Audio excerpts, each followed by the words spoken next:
Adversity introduces a man to himself, and our growth lies in how we manage our different contradictions and disagreements in our relationships. Hello, good people.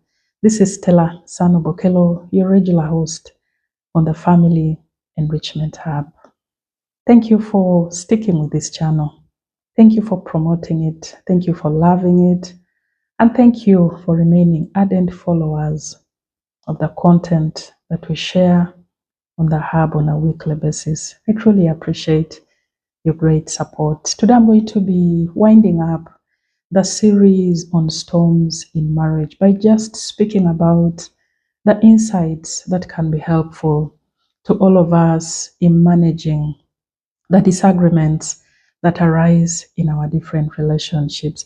And just for a quick recap, for those of us who are new to this channel, we started by talking about what causes disagreements in our relationships.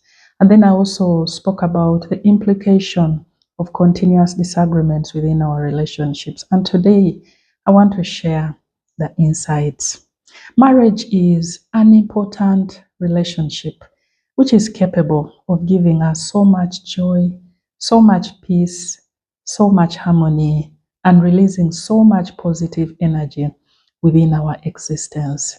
And because of this, every disagreement that arises within your relationship, it must be constructively resolved in order to restore and maintain the positive flow of energy that comes with being married. Just as you see, the emotions of anger and happiness are an important part of our existence as human beings because they help us to understand what we truly feel about things that are important to us. Emotions help us to keep us away from danger.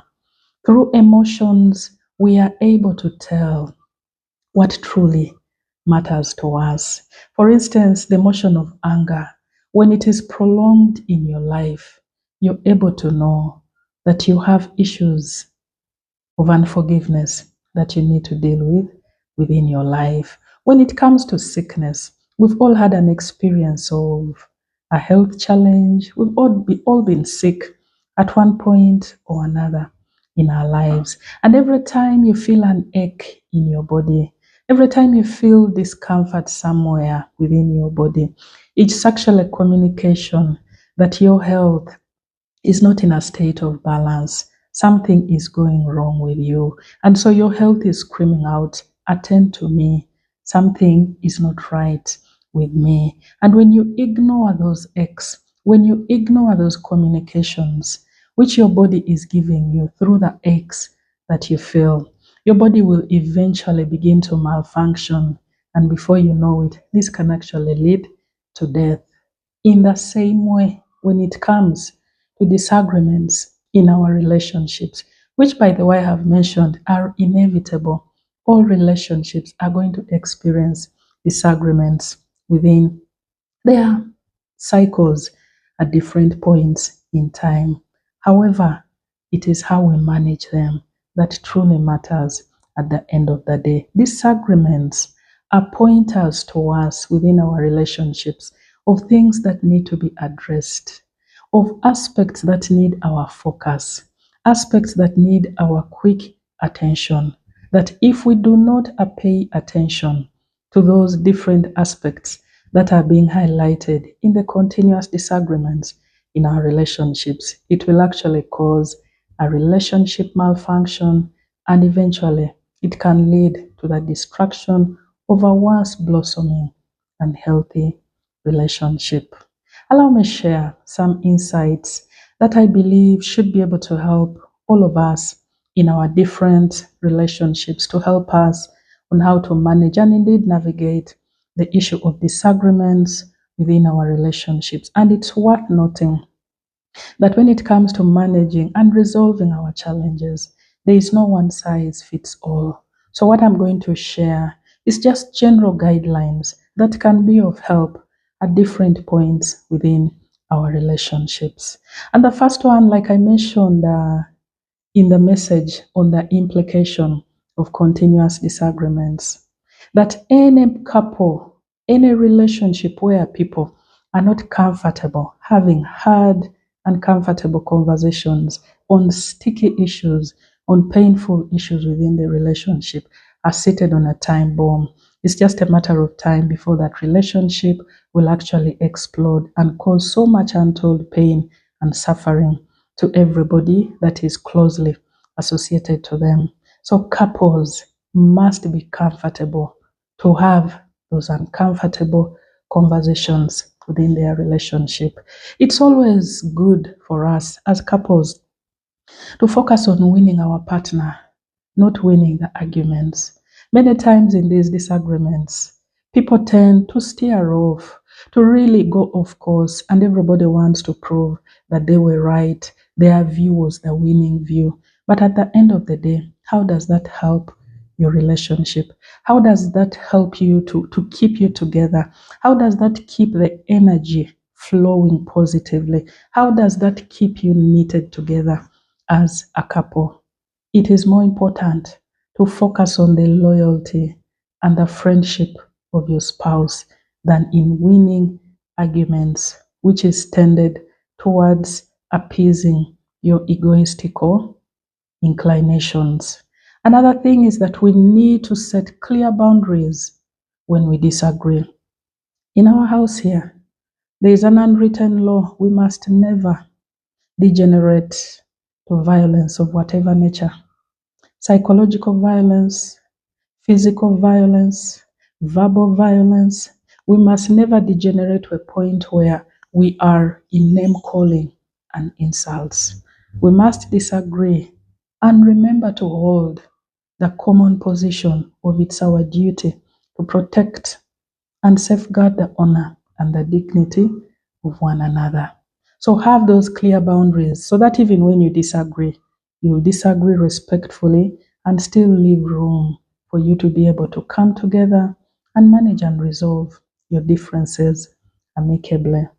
Focus and protect your common vision, your purpose, and what has brought you together. Like I keep talking about, when you come together as a marital team, you've created a winning team.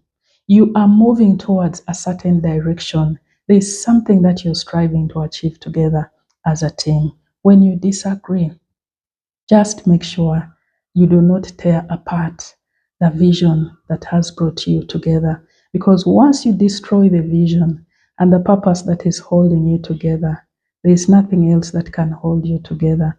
Any other storm, any other disagreement that will arise after you have scattered, shattered, and destroyed the vision will just sweep you apart.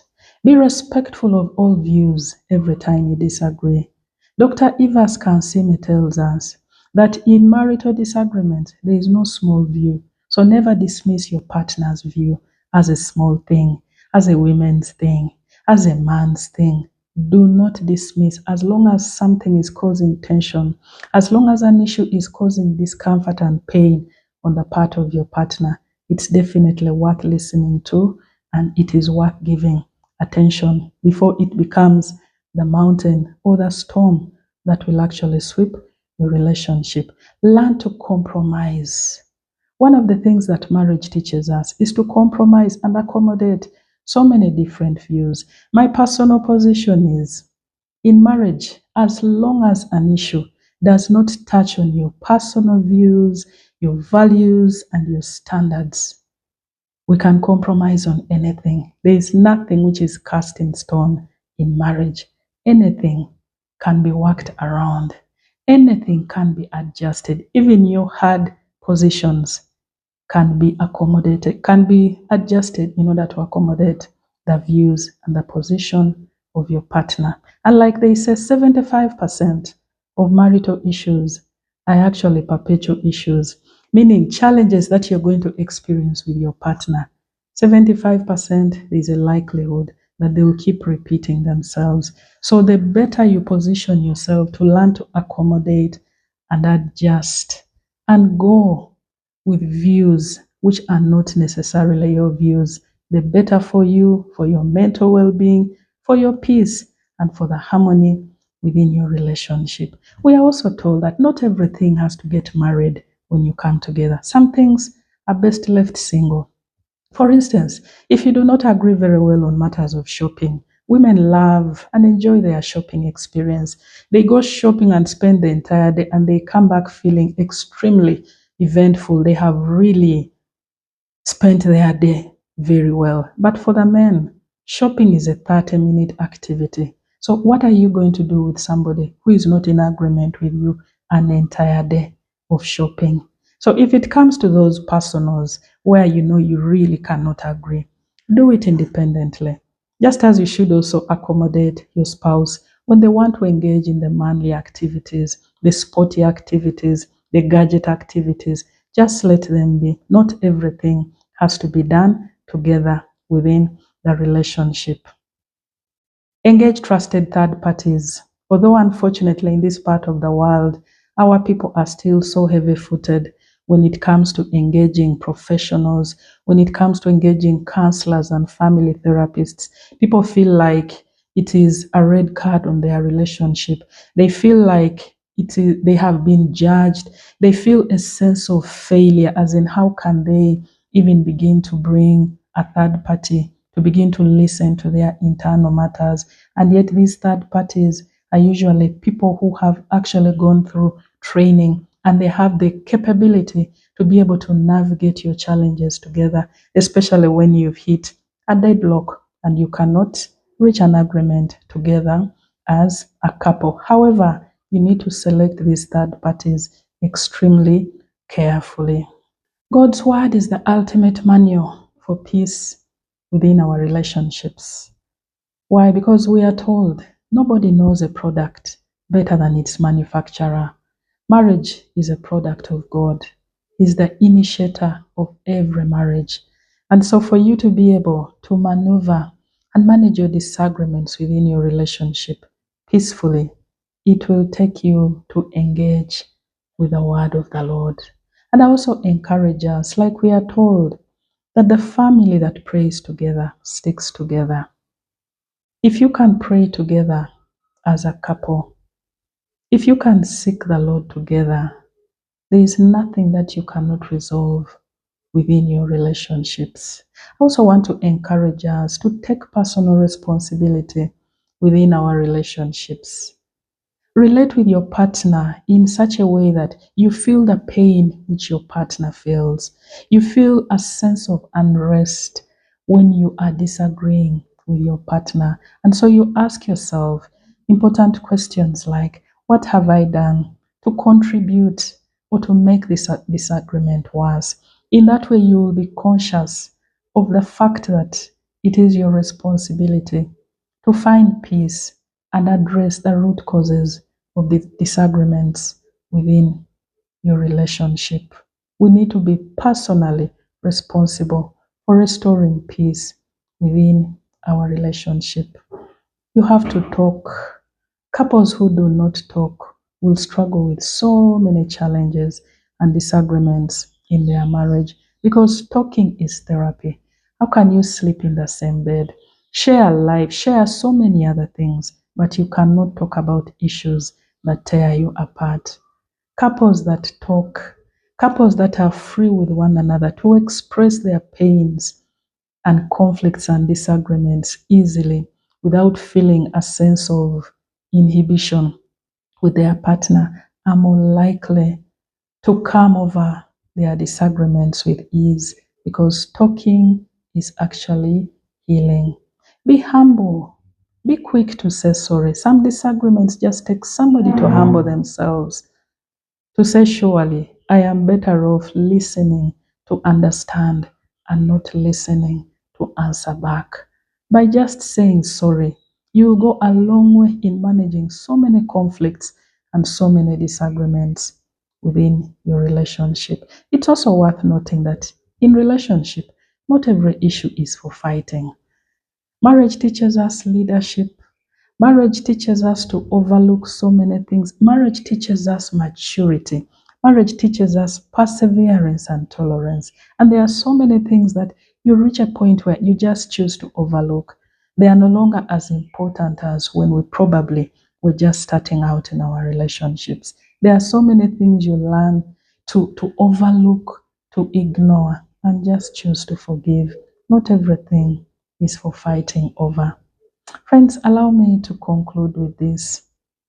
We are told that where there is a will, there is a way. And it's your personal responsibility to keep and maintain peace and agreement within your home. Thank you, friends, for listening in. Kindly share widely, for this is how we shall truly transform our societies through the family. God bless you. Bye.